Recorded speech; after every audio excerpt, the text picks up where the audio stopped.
Bonjour à tous, donc dans ces vidéo nous allons voir comment initialiser notre projet et nous allons découvrir Discord.js. C'est parti. Alors Discord.js est en fait un module qui va permettre de communiquer avec l'API de Discord. Donc, on va en fait pouvoir récupérer les différentes informations que Discord va nous donner et on va pouvoir ensuite construire un bot qui va en fait communiquer directement avec Discord. Donc on va dire que Discord.js utilise une approche qui est plus ou moins orientée objet. Donc ça va permettre de faire des codes qui seront très propres et très simples à comprendre en général.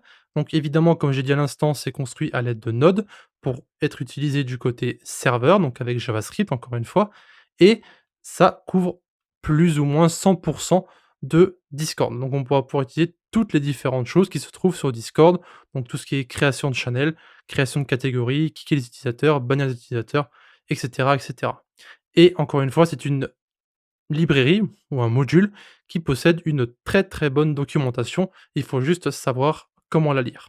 Donc ce qu'on va faire dans cette vidéo, c'est simplement découvrir le site de Discord.js.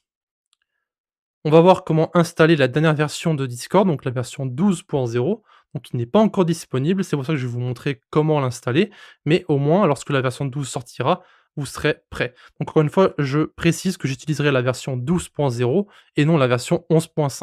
Donc si vous avez un code qui est ancien, donc sur la version 11.5, c'est possible que vous ayez des erreurs de compatibilité avec le code que moi je vais écrire. Voilà. Donc on va passer sur Windows et je vais vous montrer comment initialiser notre projet. Tout d'abord, on arrive ici sur le site de Discord.js. Donc très simple, très beau site, très simple à comprendre. Vous avez deux liens. Vous avez le lien vers GitHub qui redirige vers leur page et vous avez le lien vers la documentation. Vous avez ici la commande pour installer Discord.js qu'on va faire après. Donc c'est pas ça que moi je vais utiliser, mais j'expliquerai pourquoi. Et vous avez ici donc ce qu'on a vu juste avant. Donc c'était simplement un module Node.js qui va permettre d'interagir avec l'API de Discord et qui prend une approche orientée objet avec du JavaScript. Voilà, c'est ce qu'on a vu un peu plus tôt. Encore une fois, ici, vous allez sur la documentation. Donc, cette documentation qu'on va utiliser très souvent. Évidemment, nous aurons besoin de la documentation version 12.0. Donc ça, c'est la documentation de la version 11.5, ce qui est pas ce qu'on veut. On va ici aller sur stable et on va appuyer sur master. Ça va en fait nous permettre d'accéder à la documentation version 12. Voilà, donc on a ici beaucoup plus de choses qu'on va pouvoir utiliser. Pour installer la version 12, évidemment, c'est un peu plus compliqué. Enfin, c'est pas compliqué, mais c'est plus compliqué que ce qu'on doit taper normalement. Donc ici, vous avez sur la page de Discord.js la commande pour l'installation. Donc si vous avez npm install discord.js/discord.js. Donc on va accéder à VS Code. Et ici, donc, je vais montrer comment installer mon extension pack dans la vidéo précédente. On va fermer tout ça. On va faire CTRL-J. Donc ici, vous aurez accès à votre terminal. Donc encore une fois, peu importe ce que vous utilisez. Évidemment, moi j'utilise un bash très particulier, mais encore une fois, vous pouvez utiliser ce que vous voulez. Donc normalement, vous devriez avoir logiquement accès au PowerShell par défaut. Donc c'est plus ou moins la même chose que ce que moi je vais utiliser. Donc ici, pour installer Discord.js, vous allez taper donc yarn add. D'accord? Et ici, c'est comme npm, sauf qu'on va ici mettre simplement discord.js/discord.js. On va simplement coller ça à l'intérieur. Et donc évidemment, attendez, évidemment, ça c'est la commande qu'on va taper après. Tout d'abord, il va falloir qu'on initialise notre projet. Donc j'ai sauté une étape ici. Donc on va taper yarn init, d'accord? Mais avant de taper yarn init, on va devoir initialiser notre projet sur GitHub. Donc évidemment, on va faire ça dans le bon sens, comme ça ça sera pas trop compliqué pour vous. Moi, ce que je fais, c'est que d'abord j'initialise mon projet Yarn et après je fais GitHub, mais autant le faire dans l'autre sens afin que ce soit un peu plus simple pour vous. Donc première chose à faire, c'est se rendre sur GitHub évidemment. Donc ici, vous avez github.com. Voilà, vous vous rendez dessus, vous allez voir que c'est très simple. Vous allez créer un compte, donc je vais simplement me déconnecter pour vous montrer à quoi ça ressemble par défaut. Donc je vais aussi enlever mon thème. Voilà, donc ici on va retourner sur GitHub avec aucun compte. Voilà, donc ici vous allez pouvoir vous enregistrer avec l'username, l'email et le password. Vous cliquez ensuite sur sign up, vous aurez donc accès à votre compte. Moi je vais me connecter. Vous aurez ensuite accès ici à votre tableau de bord. Vous appuyez sur le petit plus ici, vous tapez New Repository. Voilà. Et donc ici vous pouvez mettre le nom de votre repository. Donc moi, ce que je vais faire, c'est que je vais mettre ici et je vais mettre bot Alors je vais mettre YouTube, bot, Discord, TSJS. Alors vous mettez ce que vous voulez, encore une fois, ça n'a aucune importance. Là, je vais mettre placeholder, je le remplirai plus tard. Et on va mettre ici create repository. Et donc ici, vous aurez plusieurs commandes que vous allez devoir taper. Vous appuyez ici sur HTTPS. Voilà. Et donc ici, vous avez simplement besoin de copier les différentes commandes à partir d'ici. Donc on va commencer par taper git init. D'accord. Hop. Voilà, on va créer ensuite un fichier readme.md, donc readme en majuscule. On va mettre ici hashtag placeholder. Voilà, donc ici simplement du recopiage, simplement pour mettre le premier fichier sur notre sur GitHub. Ensuite, vous allez voir l'autre commande, c'est git add readme.md. Donc on va mettre ici git add point, qui va en fait ajouter tous les fichiers qui se trouvent dans notre projet. Ensuite, vous avez git commit. Donc ici, on va mettre git commit-m, on va mettre premier commit. Voilà. Et ensuite, vous allez simplement mettre git remote add origin. Vous faites un copier-coller ici. Moi, ça sera un peu différent, donc je ne vais pas le faire du coup. Mais vous avez simplement besoin de coller ça à l'intérieur. Et ensuite, vous faites git push origin master. Donc, vous faites un copier-coller.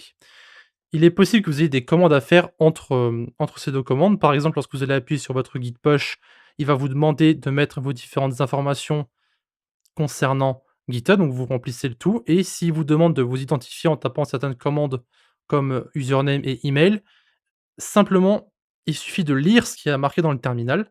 Donc si vous avez une erreur, vous lisez l'erreur et vous faites un copier-coller des différentes erreurs que vous pourriez avoir. Donc en général, le terminal va vous dire ce que vous devez taper. Donc vous lisez, vous copiez, vous collez, vous remplissez et c'est simple.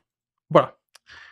Donc, moi je vais faire les différentes étapes pour créer mon repository et donc je vous reprends dans un instant. Voilà, donc une fois que vous avez tapé git push-u origin master, vous allez sur votre repository, donc votre répertoire, vous faites CTRL R et vous allez avoir accès aux différents fichiers que vous avez entrés. Vous avez le readme.md ici et vous avez votre placeholder. Voilà. Maintenant, tous les différents changements qu'on fera au fur et à mesure, vous pourrez les voir sur mon repository ici et vous pourrez aussi voir vos différents changements. Donc n'hésitez pas à partager votre repository évidemment si vous voulez que je vous aide à corriger votre erreur, on va dire. Donc pour l'instant, normalement, le plus gros problème, c'est de mettre à jour votre repository et de le configurer. Donc c'est ce que les gens ont des problèmes à faire, mais logiquement, vous n enfin, on va dire que vous n'aurez pas de problème si vous lisez simplement ce qui est marqué sur votre terminal. Maintenant, une fois qu'on a fait ça, on va pouvoir initialiser notre projet. Donc on va mettre yarn init et donc ici, on va devoir remplir plusieurs choses. Donc je vais vous montrer yarn init. Donc là, vous avez le nom de votre projet. Vous avez la version, on va mettre 010. Vous avez la description, d'accord? Donc ici, on va mettre projet Discord, YouTube, Get Coding Knowledge, peu importe, hein. Ici, Get Coding Knowledge, hop. Donc le point d'entrée, ce sera main.js. L'URL, il est mis par défaut. L'auteur, pareil. Licence MIT. Privé, ça, on s'en moque. Et du coup, ça va tout sauvegarder dans le package.json qui est ici. Donc, vous avez le nom, la version, la description, le main, repository, author et la licence. Et maintenant, tout ce qui reste à faire, c'est d'installer Discord.js. Donc, vous allez ici encore une fois, sur le Discord, sur le GitHub de Discord.js et vous avez la commande qu'il faut taper. Donc, on l'a vu un peu plus tôt. Je vais simplement ici remonter sur mon terminal afin de pouvoir taper les bonnes commandes. Donc ici, vous avez yarn add discord.js / discord.js. Vous appuyez sur entrée et ça va simplement ici installer les différents packages qui sont nécessaires pour Discord.js. Si vous remontez ici sur votre terminal, vous pouvez voir que, alors moi je ne vais peut-être pas le montrer, mais vous pouvez voir qu'il a bien installé donc Discord.js à 12.0.0-dev.